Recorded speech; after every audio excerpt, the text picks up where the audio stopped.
नमस्कार दोस्तों, स्वागत है, अभिनंदन है Jyotsna and my family YouTube channel में। कैसे हैं? केम छो? मजा मा मस्त रहिए, खुश रहिए, बिंदास रहिए, हंसिए और हंसाइए और रोज़ मेरे नए नए वीडियोस को देखिए। मुंबई, आ हा, सपनों का शहर है, हसीनों का नगर है। हसीना है, हसीनाएँ हैं, नेता हैं, अभिनेता हैं, सब एक ऊंची उच्चवान हस्तियाँ रहती हैं। ऐसा नहीं है, वहाँ मध्यम वर्ग के लोग भी रहते हैं और सबसे ज़्यादा निम्न वर्ग के लोग भी रहते हैं। स्लम बस्तियाँ जिनको कहते हैं, झुग्गी झोपड़ियाँ, जो लोगों के घरों में काम करते हैं, गुजारा करते हैं, वो भी रहते हैं। आज उन्हीं की हम दास्तान सुनाने जा रहे हैं, क्योंकि देखिए ऊँचों को तो सब देखते हैं, मध्यम वर्ग को भी एक निपटा लेता है, लेकिन जो सबसे नीचे का वर्ग होता है उसको निपटाने में बहुत दिक्कत होती है ना। वो कैसे अपना खर्चा चलाता है, कैसे क्या करता है, आज उसी की कहानी सुनाने जा रहे हैं। एक शांताबाई और गोविंद पति पत्नी थे, अच्छे से वहाँ रहते थे। दोनों की शादी हुई। दोनों, शांताबाई जो थी घरों घरों में काम करती थी, झाड़ू पोछा करती थी, और गोविंद स्कूल में चपरासी था। खैर दोनों का खर्चा आराम से चलता था, क्योंकि कोई शादी हुई थी। और गोविंद जो था कभी कभी शराब पीता था, रोज़ की लत नहीं थी, कभी कभार पी लेता था। खैर ये बात शांताबाई को ख़राब नहीं लगी, क्योंकि कभी कभी पीना ख़राब नहीं होता है।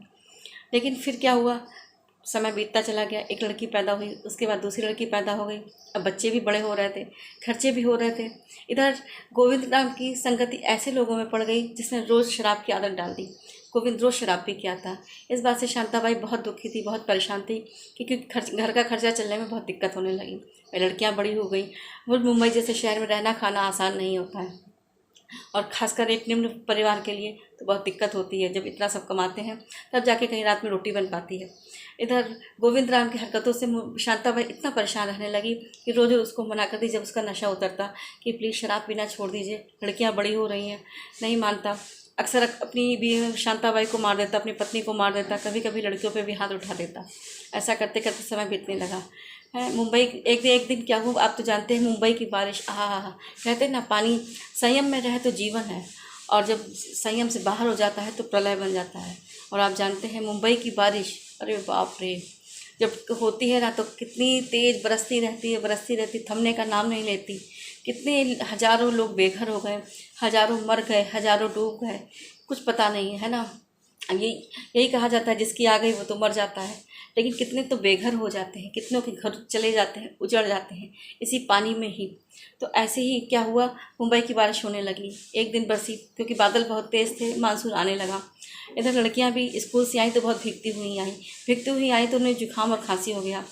तो माँ बोली बेटा कहीं रुक जाती, तो लड़कियां बोली माँ बहुत देर से रुकी थी, अगर ज़्यादा देर रुक जाती तो आपको चिंता होने लगती। रात में पता चला लड़कियों को बुखार आ गया। छोटी लड़की बोली माँ हमें बहुत तेज़ से बुखार है, आप तो कहती थी हम तुम्हारे रेन कोट ला देंगे। तो माँ ने कहा बेटा अब की हमें तनख्वाह मिलेगी तो हम तुम्हारे रेन कोट ला देंगे।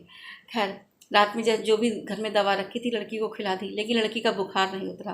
दूसरे दिन अपना घर का काम निपटा के, लोगों के घर का काम निपटा के अपनी लड़की के लिए दवा लेने गई। जब दवा लेके आई शाम को फिर वही गोविंद राम पी के आया और बोतल साथ में लाया। मना करने पे नहीं माना, आखिरकार फिर वो लेट गया। इधर पानी भी बरस थमने का नाम नहीं ले रहा था। घर का जो राशन पानी था वो भी ख़त्म होने लगा। अब करे तो क्या करे। तो तीसरे दिन गई बेचारी, लड़कियों को घर में छोड़ के सब राशन पानी ले आई, लेकिन राशन तो राशन ही है ना, कितने दिन चलेगा। और फिर लड़कियां, बच्चे हैं, छोटे छोटे बच्चे हैं, जब कुछ ऊपर तरह का नहीं खाते तो भूख तो लगती है। बच्चे खेल कूद के आते हैं, फिर भूख लगती है, कहीं रोटी खा रहे हैं, कहीं पराठा खा रहे हैं, कहीं, उन्हें तो भाई खाना चाहिए ही। तो अब बेचारी बड़ी परेशान रहने लगी। इधर पानी भी नहीं थम रहा था और उधर गोविंद राम का शराब पीना भी नहीं छूट रहा था। शांता के बाई के पास जितने पैसे थे सब राशन पानी में लग गए, बचे कुचे। वो दूसरे दिन गोविंद राम ने उससे कहा हमको पैसे दे दो, उसने नहीं दिए। तो गोविंद राम ने कहा ऐसा है अब इससे हम प्यार से कहते हैं, शांता मेरे पास आओ, आज से हम कसम खाते हैं बिल्कुल शराब नहीं पियेंगे। तो शांता जो थी वो नहीं मानी, बोले हम नहीं मानेंगे। बोले ऐसा कुछ नहीं है, हम तुम्हारे सर की कसम खाते हैं, आज से हम शराब पीना बिल्कुल छोड़ देंगे, हम शराब नहीं पियेंगे और तुम हमें पैसे दे दो। तो शांता ने कहा अच्छा पैसे ले लो। उसकी बातों में आ गई। शांता ने कहा पैसे ले लो, शाम को राशन ले आना, और लड़कियों के लिए 2 रेनकोट ले आना। अगर 2 ना मिल पाए, महंगे हों तो 1 ले आना, लेकिन ले आना। शाम को राशन भी ले आना, क्योंकि पानी बहुत तेज़ बरस रहा है, हो सकता है एकदम से बरसता रहे हफ्तों, रुकेगा नहीं, तो घर में एक भी दाना नहीं है खाने को। बच्चे हमारे क्या खाएंगे। हम लोग भूखे रह सकते हैं, लेकिन बच्चे थोड़ी ना भूखे रह सकते हैं। खैर गोविंद राम ने उसको अपनी बातों में मना लिया। शांता भाई भी जितने पैसे रखे थे जोड़ जाड़ के सब पैसे दे दिए।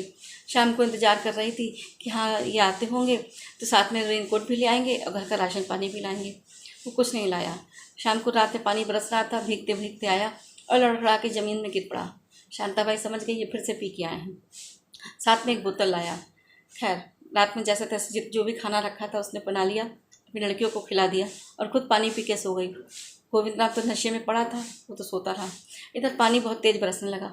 बरसते बरसते उसकी छत भी जिसमें रहती थी, झोपड़ी में रहती थी, उस झोपड़ी से भी पानी टपकने लगा। ऊपर से भी पानी टपक रहा था, नीचे से भी पानी भर रहा था। पानी इतना बढ़ने लगा कि शहर में पानी की बाढ़ सी आ गई। अब जिस घर में रहती थी उस घर के अंदर पानी घुस गया। लड़कियां भी कहें माँ हमको बचा लो वरना हम डूब जाएंगे।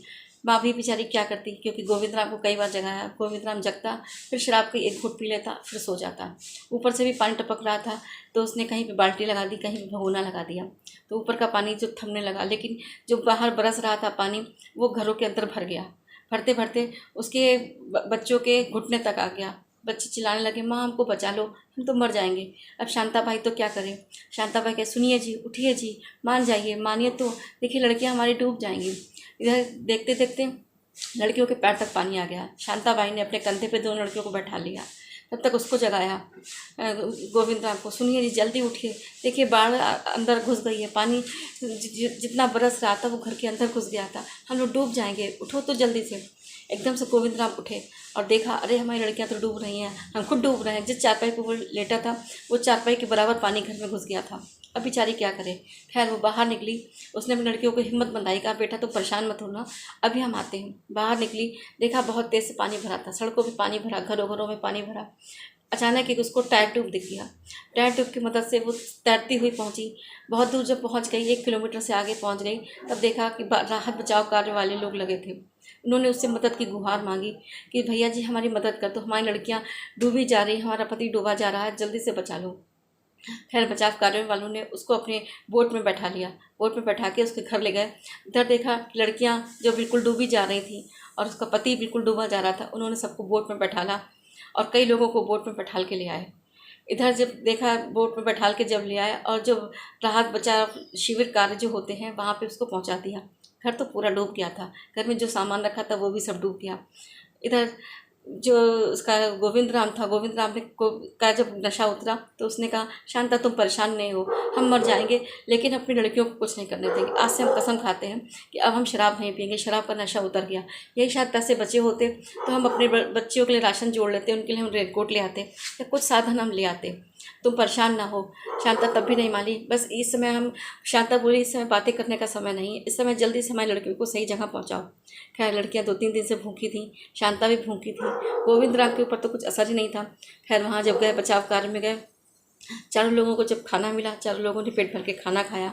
लड़कियां तो रोने लगी माँ इतने दिन बाद खाना मिला है, बहुत अच्छा लग रहा है। शांत गोविंद राम ने कसम खाई कि आज से हम कुछ भी हो जाए अपनी लड़कियों के लिए जिएंगे, शराब को हाथ नहीं लगाएंगे, हमें कहीं भी काम दिला दो। खैर 8-10 दिन के बाद जब बारिश थमी, धीमे धीमे करके जब शहर का पानी निकाला गया, वो लोग अपने 1 महीने के बाद अपने घर में आए। 1 महीने तक ऐसे उन्होंने जीवन यापन किया, ऐसे रैन बसेरों की तरह वो लोग रहते रहे, ऐसे नुक्कड़ पे रहते रहे। इससे उसको बहुत सबक मिल गया। सबक यही मिला कि अब जो पैसा हम जोड़ेंगे बचाएंगे, ना हम शराब पिएंगे, ना हम किसी गलत कार्यों में लगाएंगे। अब अपनी लड़कियों के लिए जिएंगे, अपनी पत्नी के लिए जिएंगे, अपने लिए जिएंगे। 4 पैसे कमाएंगे, 2 पैसे बचाएंगे और 2 पैसे का खाएंगे और बच्चों को खिलाएंगे। तो कहने का तात्पर्य है कि शराब हो, जुआ हो, चाहे कोई भी चीज़ गलत हो, जब लग जाती है तो सब कुछ बर्बाद कर देती है। और फिर आप जानते हैं चाहे छोटे शहर में रहिए चाहे बड़े शहर में, जब पति पत्नी होते हैं तब कम खर्चे होते हैं, जब बच्चे हो जाते हैं तो बहुत खर्चे हो जाते हैं, है ना। तो उन बच्चों के लिए भी जीना है, अपने लिए भी जीना है, पति के लिए भी जीना है। आपको मेरा वीडियो कैसा लगा? अगर अच्छा लगा तो लाइक ज़रूर कीजिएगा, कमेंट ज़रूर कीजिएगा। खुश रहिए, मस्त रहिए, कमेंट में ओम नमः शिवाय ज़रूर लिखिएगा।